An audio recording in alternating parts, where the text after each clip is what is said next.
La Fabrique des communs pédagogiques présente les podcasts de l'éducation dehors. Bonne écoute.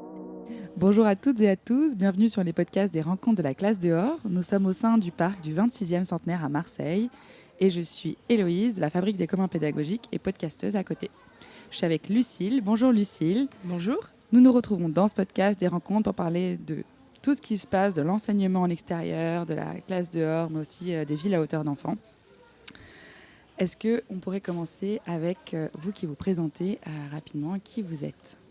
Il n'y a pas de souci. Donc, Lucille Corr, je suis conseillère déléguée à la ville de Rennes, en charge de la ville à taille d'enfant. Et du coup, c'est l'aménagement de la ville pour les enfants et par les enfants. Et à côté de ça, je suis aussi professeure des écoles et j'ai des CM2. Ok, sacrée casquette. Donc, je suis là pour mes deux casquettes, celle d'élue et celle d'enseignante. C'est trop bien. Donc du coup, pour la ville de Rennes, vous êtes élue et vous travaillez à mi-temps sur vraiment la ville à hauteur d'enfants. Voilà, c'est ça. Par exemple, je m'occupe des aires de jeu, mais pas que, parce que c'est pas que ça, l'aménagement de la ville pour les enfants. Je m'occupe aussi du budget participatif des enfants. On travaille sur un référentiel pour concerter les enfants lors des opérations d'aménagement. Pour qu'on entende leur voix en fait quand on refait des places ou des rues, voilà. Et aussi sur plein de sujets liés à l'éducation, comment accompagner les classes dehors, voilà. Et comment vous en êtes venu à vous intéresser à la classe dehors ? Alors, comment j'en suis venue à m'intéresser à la classe dehors ? Justement, dans ma délégation, une fois on m'a présenté les aires terrestres éducatives. J'avais déjà fait un peu, après le Covid, des sorties dehors avec de la classe dehors.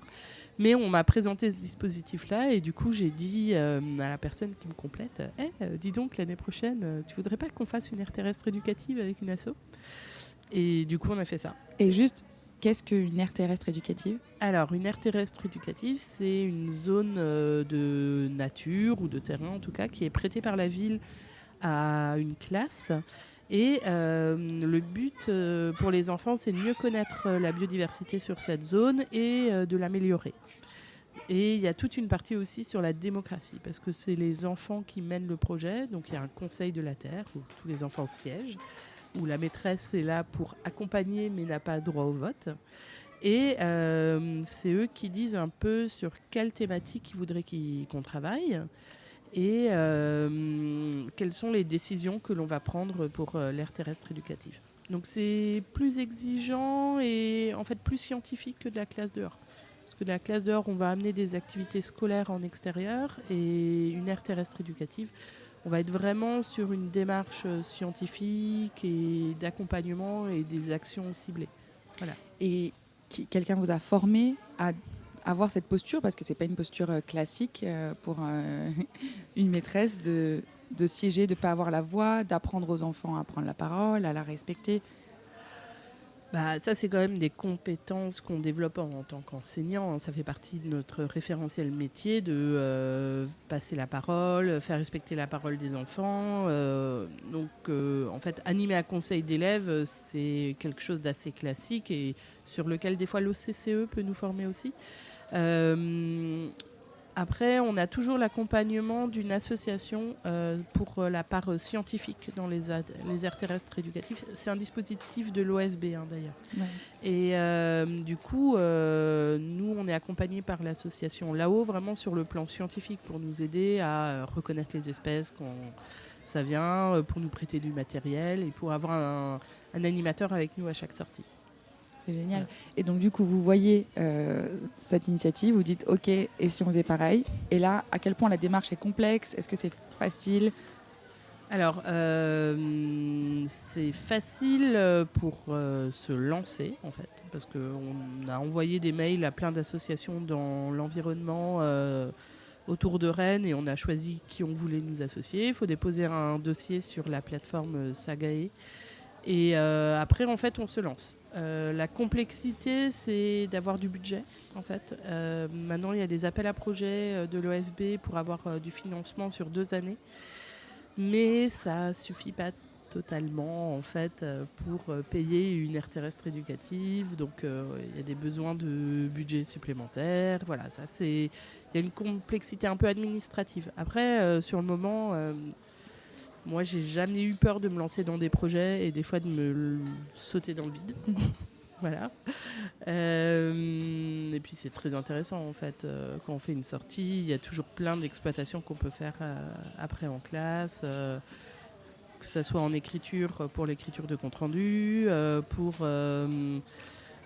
en art visuel, en sciences. Enfin, il y a souvent plein de choses qu'on peut faire par la suite.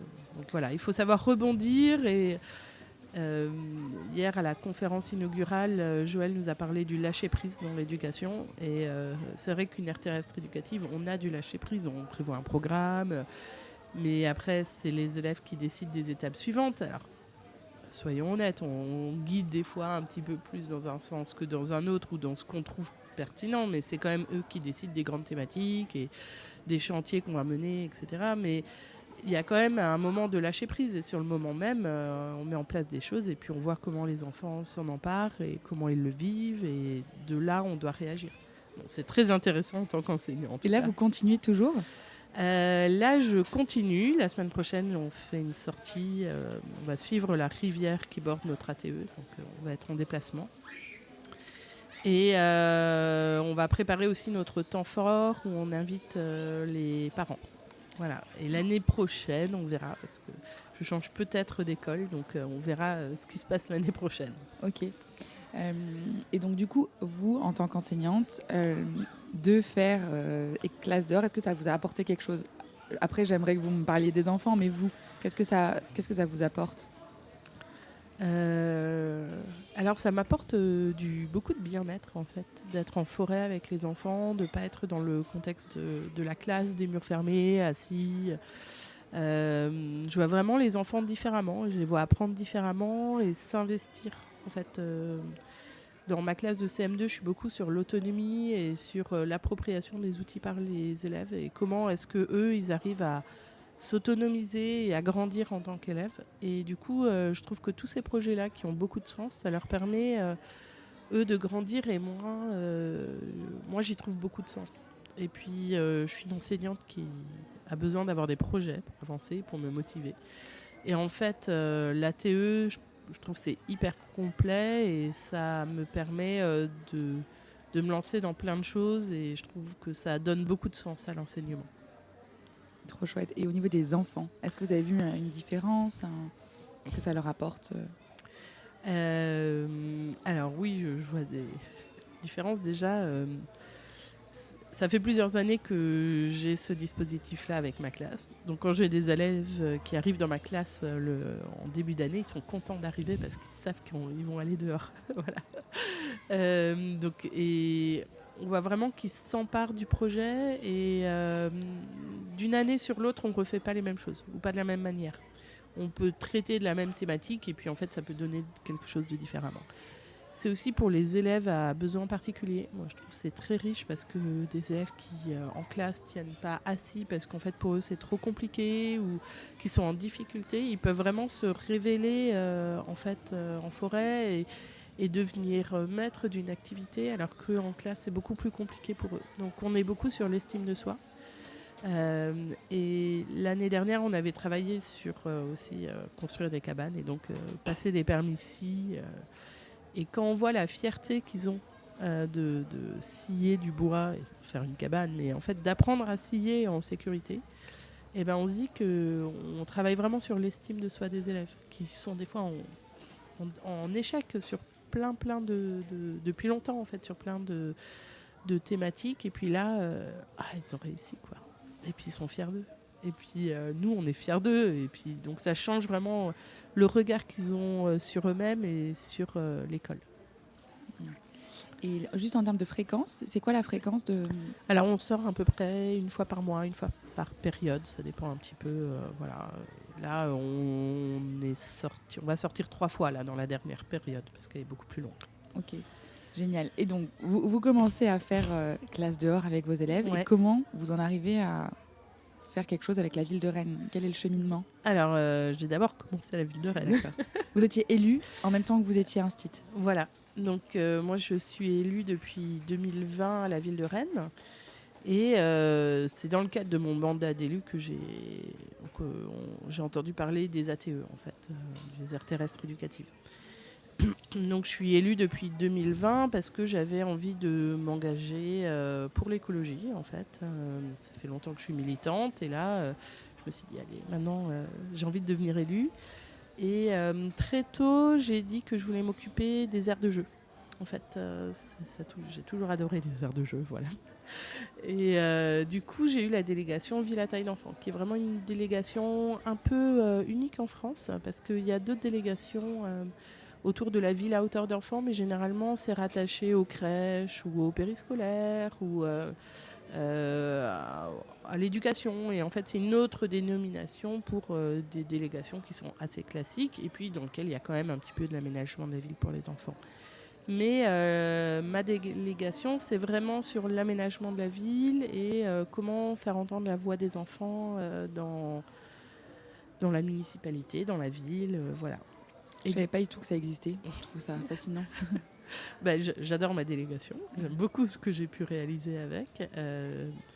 Donc j'ai travaillé dès le début du mandat sur un référentiel pour des aires de jeu inclusives, parce que ça me paraît important que tous les enfants puissent aller jouer ensemble, et que ça soit des enfants en situation de handicap ou pas.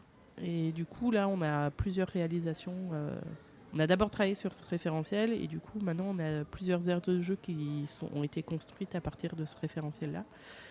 Et on l'a construit en concertation avec des professionnels du champ du handicap, des ergothérapeutes, des orthophonistes, des enfants en situation de handicap, des enfants et aussi des usagers, donc des parents en situation de handicap. Et c'est vraiment intéressant parce que on a fait le choix aussi de faire des aires de jeu avec la nature. Parce que je voulais pas que tout le monde a ce droit à la nature dont on parle quand même beaucoup depuis le Covid. Je pense que tout le monde y a le droit, même les enfants en situation de handicap. Et je déteste les aires de jeu où on met la nature derrière des petites barrières parce que voilà. Non, je pense qu'en fait, on le voit bien, les enfants, ils adorent jouer avec la nature, que ça soit juste marcher puis ramasser un bâton et tout ce qu'on peut inventer avec un bâton. C'est vraiment fabuleux. Et d'ailleurs, le temps d'engagement des enfants avec la nature est beaucoup plus long que avec n'importe quelle structure d'aire de jeu. Du coup, je trouvais ça vraiment important qu'on ait et l'aspect inclusif et l'aspect nature. Voilà.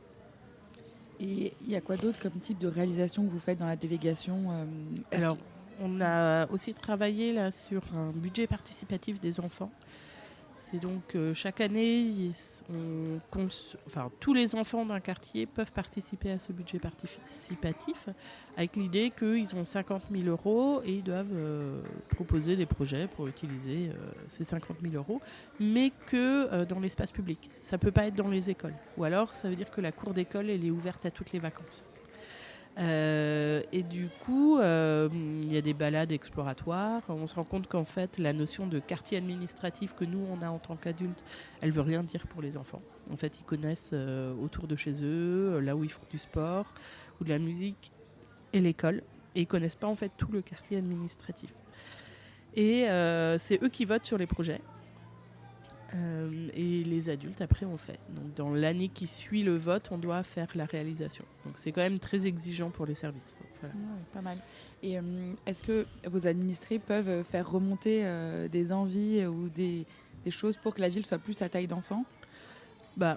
Disons que ça fait déjà presque une dizaine d'années qu'on a un budget participatif à Rennes de plus d'1 million d'euros. Donc, il y a eu des aires de jeu améliorées, enfin il y a eu beaucoup de propositions. Des fois c'est juste aussi de mettre des bancs à des endroits. Oui, c'est plus ça. C'est que typiquement, nous à Marseille, quand je me balade avec ma fille de 3 ans et que je prends le métro, les rampes pour monter les escaliers sont beaucoup trop hautes et il suffirait de mettre des rampes pour qu'ils s'agrippent, les enfants. Et c'est marrant, mais je ne sais même pas à qui en parler. Voilà. Et donc je me demandais si à Rennes, si une maman ou un papa a ce type de problématique, est-ce qu'ils vous écrivent? Est-ce que ça arrive que des gens vous disent « Ah ben là, ça serait génial, ça fait tel aménagement pour que ce soit plus à taille d'enfant ?» Alors, ça arrive qu'on m'écrive pour ça. Après, on a une culture des services qui fait que, par exemple, toutes les rampes, il y a une double rampe.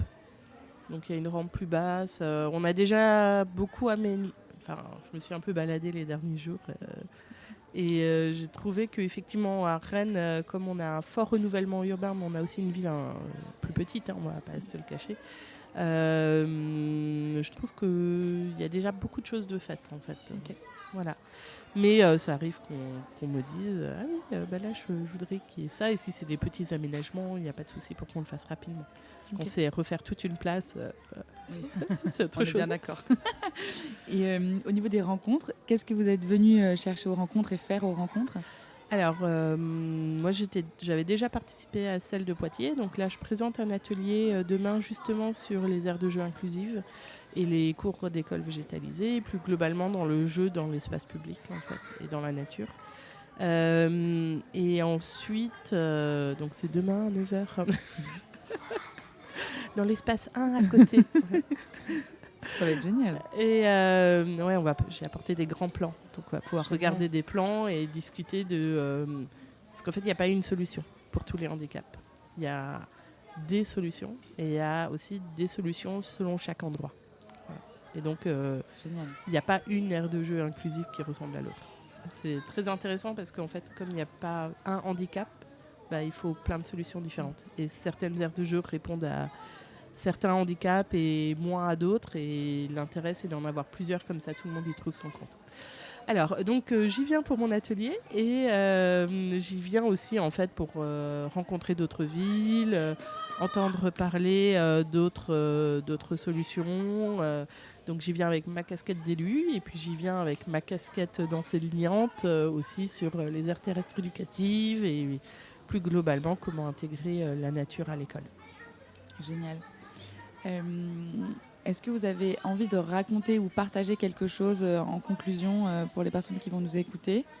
Je vais raconter une petite anecdote que je trouve assez drôle et qui montre bien aussi pourquoi c'est important de montrer de la nature aux enfants. Donc une fois, il y a une délégation d'élus et des services qui vont se faire une visite de site dans une zone nouvellement où il y a une nouvelle aire de jeu et ça vient d'être aménagé et tout. Il se trouve que ça fait longtemps qu'on parle de la récupération des eaux de pluie à Rennes et donc on a plus des noues entre les immeubles. Alors, pour ceux qui ne connaissent pas, les noues, c'est des creux pour récupérer les eaux de pluie, pour que c'est l'infiltration à la parcelle. Voilà. Et donc, ils vont à l'aire de jeu, un mercredi après-midi à 16h, il fait beau. Et là, il n'y a aucun enfant dans l'aire de jeu. Ils sont là-bas. Ils sont où les enfants ? Enfin, c'est l'heure où il devrait y avoir des enfants, quoi.